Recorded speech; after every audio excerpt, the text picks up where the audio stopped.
লাইফে সব কিছু আমরা না থেকে শিখি।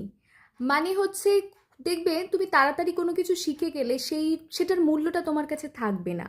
যতক্ষণ তুমি খুব স্লোভাবে ধীরে ধীরে আস্তে আস্তে নানারকম ঠক্কর খেতে খেতে শিখবে, তখনই দেখবে না তুমি কিছু জিনিস ভালোভাবে শিখতে পেরেছো। সেটা যে কোনো জিনিসই হোক না কেন।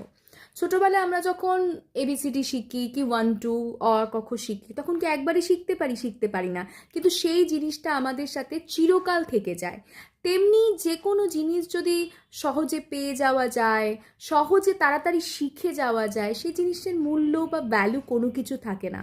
তাই সব জিনিস আস্তে আস্তে শিখতে হয়, এবং যেই জিনিসটা খুব দেখবে আস্তে আস্তে পাওয়া গেল, অনেক কষ্টের মধ্য দিয়ে পাওয়া যায় না, সেই জিনিসটা থাকে, সব সময় থাকে। তাই যে কোনো জিনিস যেটা সহজে পাওয়া যায় তার ভ্যালু থাকে না। তাই যেই জিনিসটা খুব ধীর গতিতে আসে এবং অনেক কিছুর বিনিময়ে আসে, সেটাই থাকে।